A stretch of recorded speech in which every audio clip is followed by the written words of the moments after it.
سلام همگی، امیدوارم که حالتون خیلی خوب باشه. خیلی خوش اومدین به جلسه 18 از کتاب 504.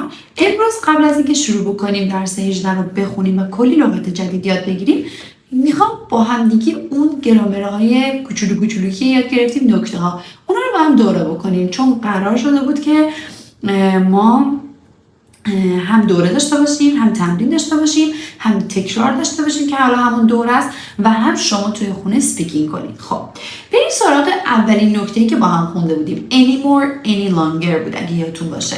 Anymore, any longer چی بود؟ بله، آخر جمله میومد با جمله منفی.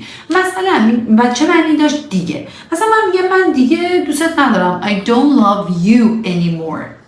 من دیگه کار نمی کنم. I don't work anymore. anymore میره ته جمله و جمله منفی. any longer هم همون anymore، ولی anymore بیشتر استفاده میشه، یعنی توی فیلم شما بیشتر میشه.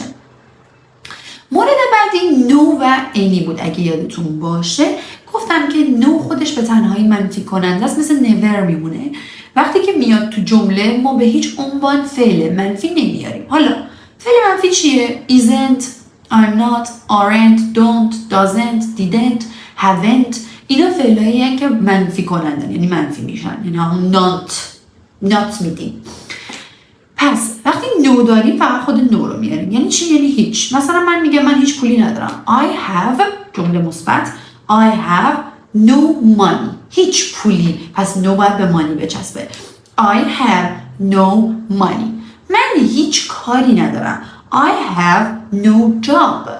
یا مثلا میگم من هیچ تایمی ندارم. I have no time. حالا سابجکتتون با توجه به اون شخص یا کننده کار میتونه عوض بشه. مثلا میگی scientists have no research. اوکی؟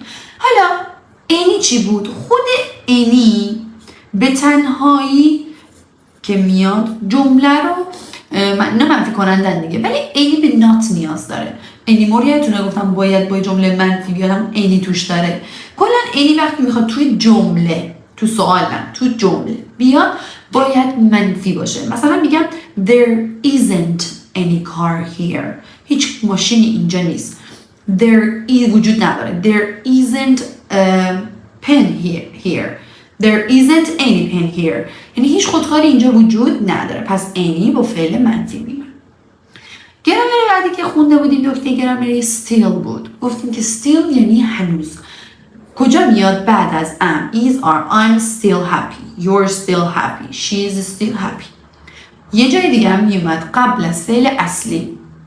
فعل اصلی چی بود؟ work, abandon, deceive, defraud. اینا فعل اصلی هستند. کلاهبرداری کردن، گول زدن، ترک کردن. میگم که مثلا جعفر هنوزم داره منو گول میزنه. جعفر is still deceiving me. I still work in here. من هنوزم اینجا کار میکنم. پس still قبل از فعل اصلی باید بیاد. جایگاهش رو بدونید، جمله سازی کنید، تمرین کنید، براتون جا میفته. یه مورد دیگه بود have to, has to, had to. این سه تا به معنی باید، مجبورم. have to با چی میمد؟ I have to, you have to, we have to, they have to. has to با چی میمد؟ she has to, he has to, it has to. had to چی بود؟ گذشته این دوتا بود که یعنی مجبور بودم. مثلا من مجبور بودم کار کنم. I had to work. حتما باید بعدش فعل بیاد. I had to work.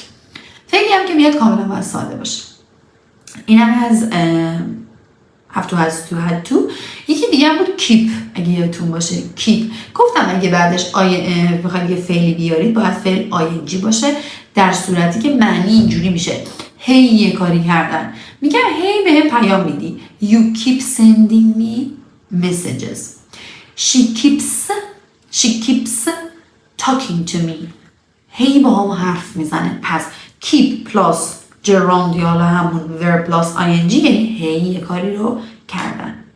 اینا تا اینجایی بود که با هم دیگه کار کردیم، نکته گفتیم. یه دونم کازاتیو بودیم، گفتیم I have my hair cut.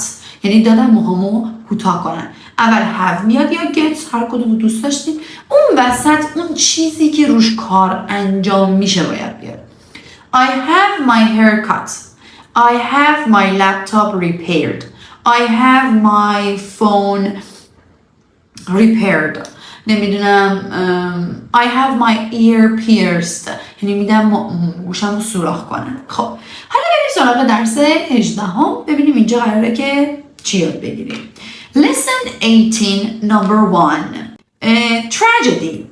Tragedy is a noun. Tragedy is a noun. اسم یعنی چی؟ تراژدی، داستان غم انگیز. مثلا فلانی یه اتفاقی تو زندگیش میفته، میگیم چه تراژدی داره، یعنی چه زندگی غم انگیزی، چه داستان غم انگیزی. نوشته a very sad or terrible happening. happening گفته بودیم قبلا، اتفاق افتضاح یا ناراحت کننده. a sad play یک نمایشنامه ناراحت. حالا خود صفت tragedy tragic غم انگیز. It's a tragic story. داستان غم انگیزه. Is a tragic story. گفتیم که بعد از am is are و قبل از اس صفت بیاریم. مثال اول It was بود a tragedy یک تراژدی بود that که some pioneers پیشوا were killed کشته شدن. اینو گرامرش کم مونده بهتون یاد بدم. On their way west تو راهشون به سمت غرب کشته شدن. B. If you had your choice اینو بهتون یاد دادم، انتخاب، حق انتخاب یا همون چاره between seeing a comedy بین دیدن یک فیلم کمدی or a tragedy. میگه اگه حق انتخاب داشتی که ببینی بین یا کمدی یا تراژدی کدومو ببینی which play would you choose کدومش انتخاب میکردی. choose این هم یه گرامره کاندیشناله که بهتون یاد میدم، چیزی نمونده.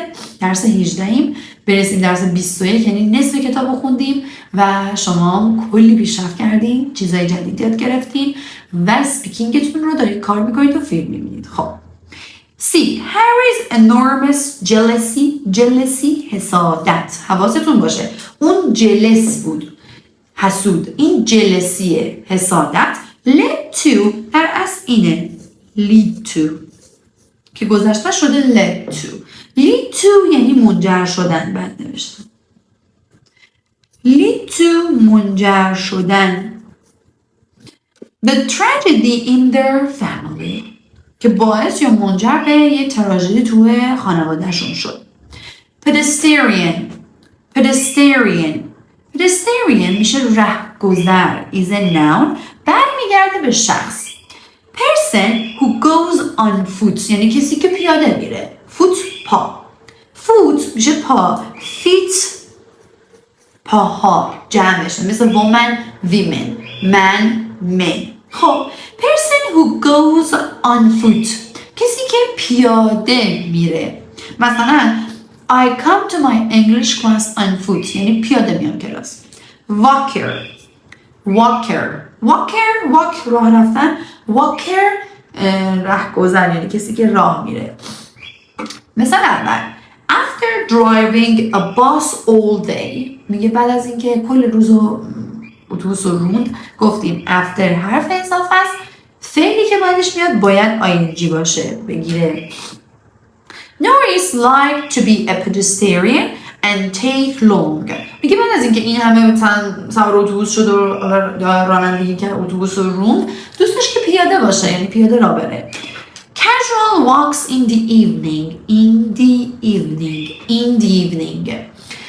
روز تایم ها مثلا میگیم at night, at midnight, at noon. اوکی؟ اینا at میگیرن. In the morning, in the afternoon, in the evening. اینا in میگیرن، حواستون باشه. B. The police say it is urgent. مهمه، ضروریه. That pedestrians stay on the sidewalk. Stay on یعنی بمونن، که تو پیاده رو بمونن. Sidewalk پیاده رو. Sidewalk پیاده رو. C. I don't doubt شکی ندارم that a pedestrian can get places faster. این کدوم چیزی بود که بهتون یاد دادم، گفتم صفت‌های کوچیک ER بگیرن یه تر میگیرن. fast سریع، faster سریع‌تر. than a car in downtown traffic. بچه downtown میشه مرکز شهر که اپوزیتش میشه uptown، بالای شهر. ترافیک مرکز شهر، ترافیک مرکزهای تجاری شهر رو میگن traffic. Number 3 glance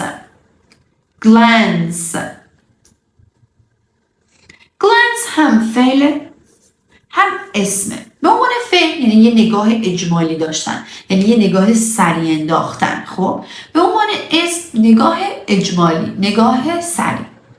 To look at quickly یعنی سریع نگاه کنیم. A quick look.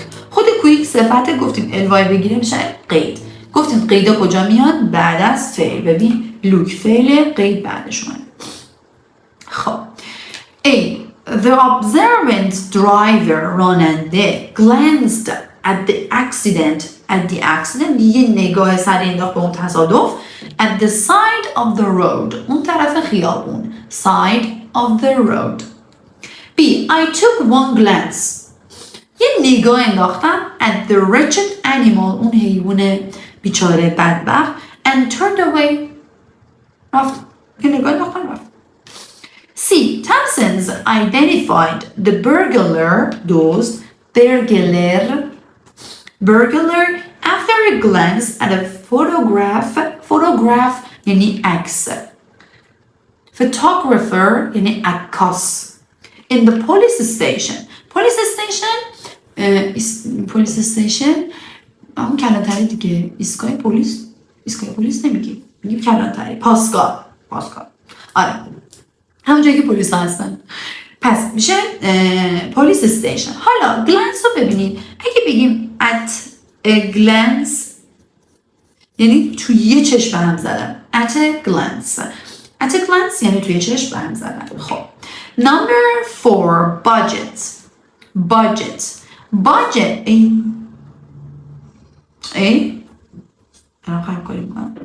budget یعنی چی؟ بودجه، مقدار پولی که شما میذاری کنار برای کاری. budget بودجه. estimate of the amount of money that can be spent for different purposes in a given time. in a given time یعنی تو زمان داده شده. in a given time. purpose هدف. میگه یه مقدار پولی که باید خرج بشه برای هدفهای مختلف تو زمان داده شده. مثلا اول we had to decrease تویی که بهتون یاد دادم، ما مجبور بودیم کاهش بدیم the budget this year امسال سال because our club is broke. club باشگاه، broke صفته، حواستون باشه گذشته break نیست، خود broke یعنی ورشکسته، میگه به خاطر اینکه باشگاهمون ورشکسته شد. B. The prominent executive هیئت رئیسه presented her budget to the board of directors. board of directors یعنی هیئت مدیره. board of directors. C. When my mother draws up. draw up یعنی تنظیم کردن، مرتب کردن. هر دو جمله میفهمید یعنی چی. her budget یه وقتی بودجه یا همون سرمایه پولش رو داشت تنظیم میکرد که مثلا به چی خرج کنه. for the week برای هفته. she sets aside یعنی کنار گذاشتن. set aside کنار گذاشتن. a goodly خوب some یه مقدار خیلی خوبی رو for nourishing food غذاهای مغذی، یه مقدار پول خوبی رو برای غذای مغذی گذاشت کنار. number 5 nimble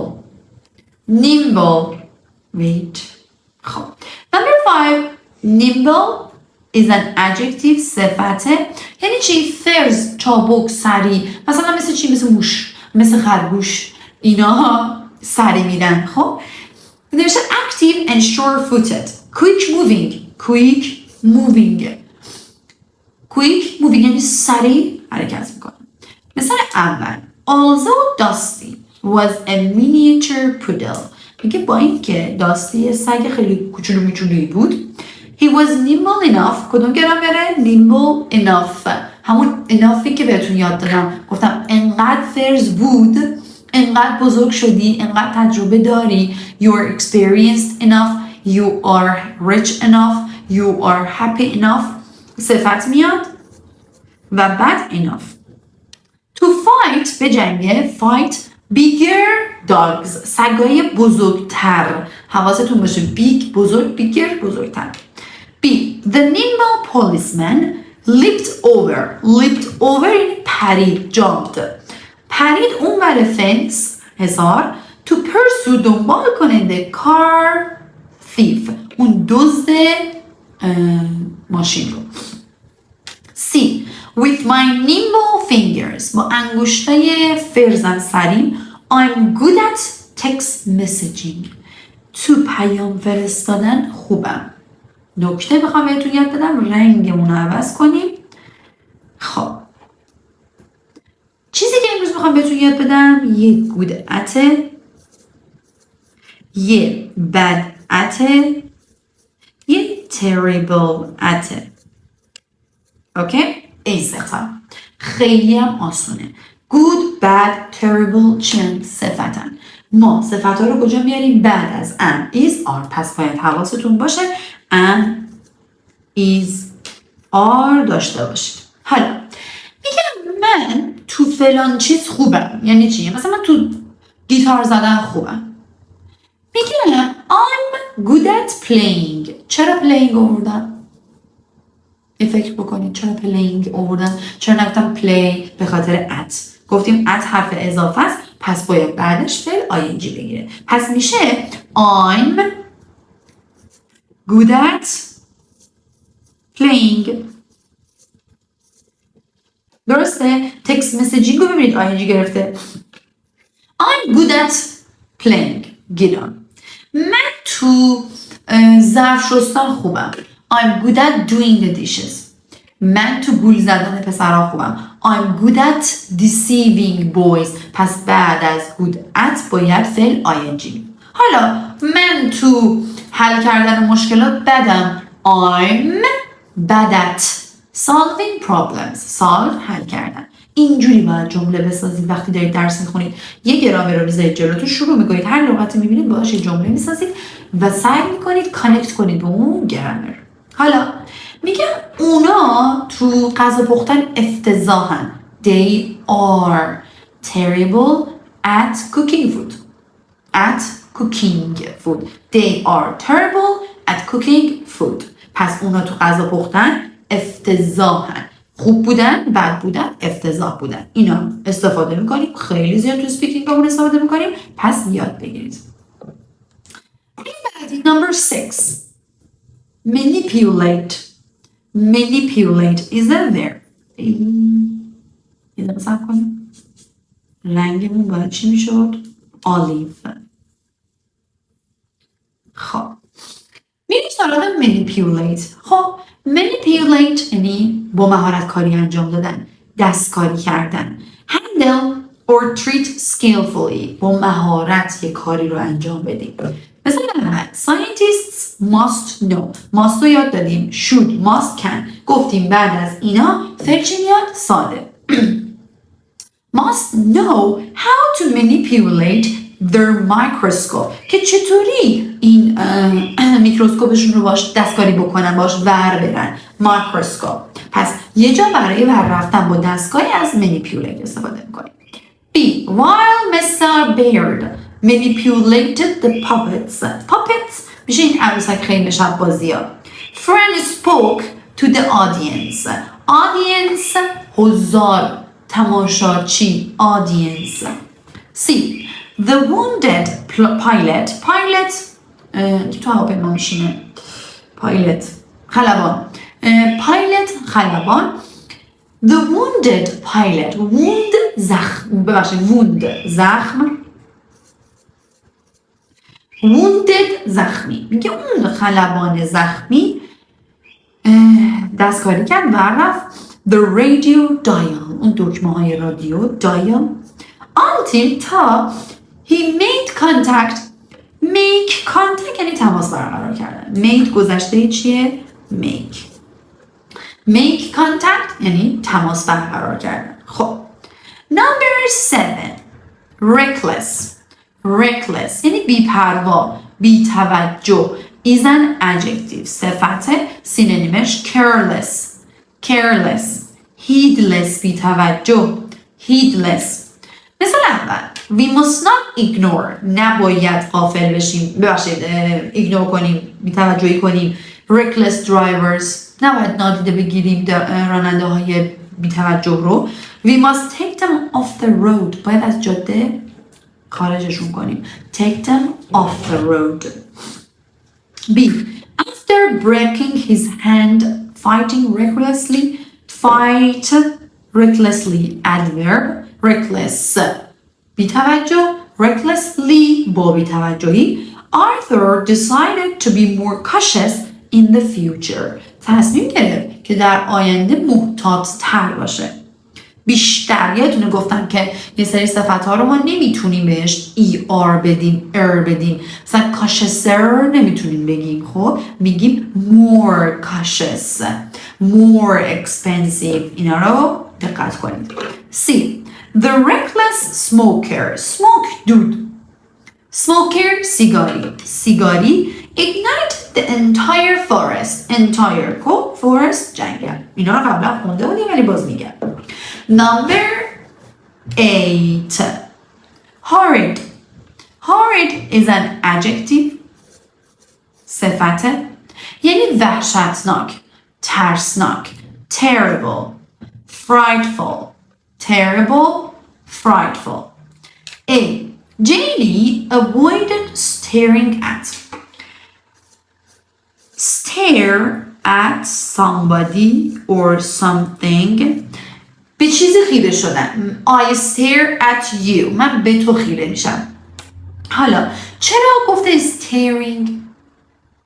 به خاطر avoid گفتیم avoid از اون فعلایی که بعدش باید فعلی که میاد ing بگیره یادتون اومد. horrid man's face این apostrophe اس هم یاد گرفتیم گفتیم مثل مالکیته صورت مرده. اوکی it is simply horrid the way cars pollute the air we breathe همه رو بلدیم breathe نفس کشیدن breath نفس. C when Mary was good میگه وقتی که مری خوب بود she was very good خیلی خوب but when she was bad وقتی که بد بود she was horrid خیلی وحشی بود خیلی ترسناک. number 9 next page شما باید برید next page. number 9 rave is a verb جنجال به پا کردن با بی‌حوصلگی حرف زدن. مثلا تو یه چیزی رو میخونی انجام میدی من بعضی وقت سر کلاس قاطی میکنم روتون اشتباه انجام میدید هرچی من میگم میرید واسه خودتون کار خودتون رو میکنید اون لحظه I start raving. خب پس rave یعنی جار و جنجال به پا کردن. shortly after taking the drug گفتیم برای مواد زدن قرص خوردن take میاریم. the addict began to rave and foam کف کردن خود foam یعنی کف مثلا میان فلانی با فومه این after shave هستن foam هم معنی کف کردن میده هم کف at the mouse. B Speedy raved that his car had the capacity to reach 120 miles per hour که اجاشو نمیخونیم per یعنی هر ساعت 120 مایل در هر ساعت میره. Sadie was confident that Mr. Steve would rave about her essay. میگه سیدی مطمئن بود was confident که آقای استیو در رابطه با مقالش جار و جنجال به پا میکنه. number 10 wait a minute economical just a minute fix کنیم. economical is an adjective درسته یه لحظه که اشتباه گفتم. not wasting money or time یعنی نه وقت تو هدر بدی نه پولت رو مقرون به صرفه economical. I find it economical to shop میگه به نظرم مقوم صرفه بود که خرید کنم in large supermarkets از سوپرمارکت های بزرگ. Marissa was praised تشویق شد for her economical management مدیریت of the budget مدیریت کردن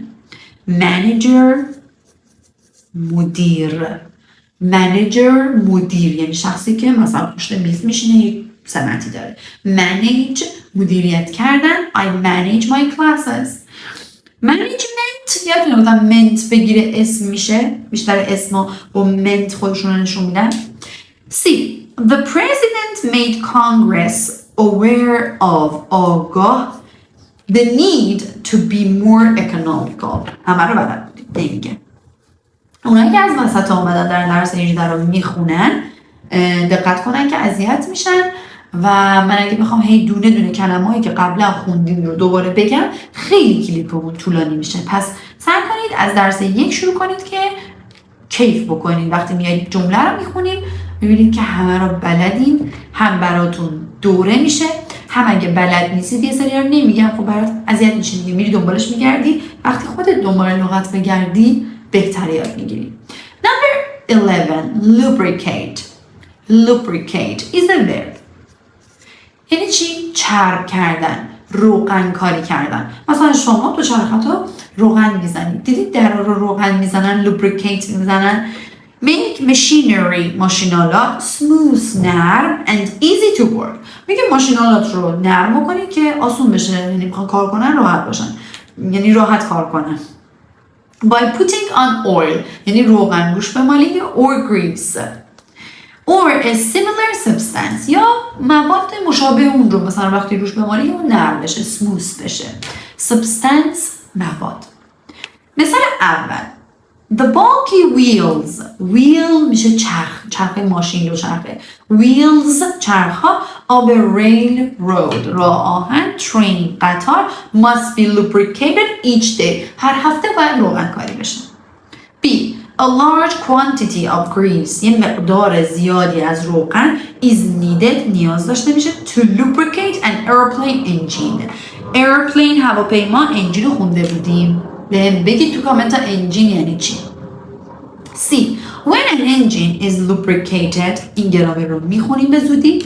میگه وقتی یه موتوری روغن کاری میشه it works much better خیلی بهتر کار میکنه. better بهتر. And number 12. Ingenious نابغه باهوش is an adjective. Having great mental ability توانایی ذهنی mental ability توانایی ذهنی clever باهوش clever. Bernie devised an ingenious plan. یادتونه گفتم device که میاد وقتی میخوای یه پلانی رو بچینی. To cheat on his income tax. tax مالیات income درآمد. حالا مثلا میگم I have high income you have low income. I have high income یعنی درآمد بالایی دارم. You have low income یعنی تو درآمد پایینی داری. tax مالیات درآمدش رو میخواست یه برنامه برسه که بپیچونه. B.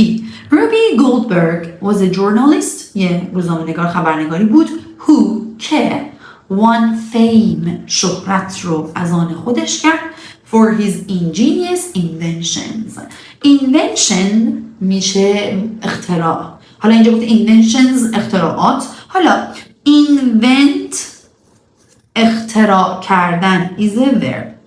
invent اختراع کردن. C. The master spy. master میشه استاد رئیس. حالا spy جاسوس. خود master تسلط داشتن هم میشه به عنوان فعل. حالا ingenious way of passing of حرف اضافه passing ing secrets to the agent. secret راز to the agent مشاور مأمور. agent مأمور مشاور. مثلا دیدین state agent مشاور املاک. از درس 12 یه دوره کوچیک زدیم از گرامرهای نکته‌هایی که از قبل خوندیم. نکته اینجا داشت، یه نکته گرامری هم بهتون درس دادم که خیلی مهمه. حتما تمرین بکنید، جمله سازی بکنید، لایک، کامنت، سابسکرایب فراموش نشه. خوب بخونید، فیلم هر چی که دوست دارید ببینید. فعلا خداحافظ.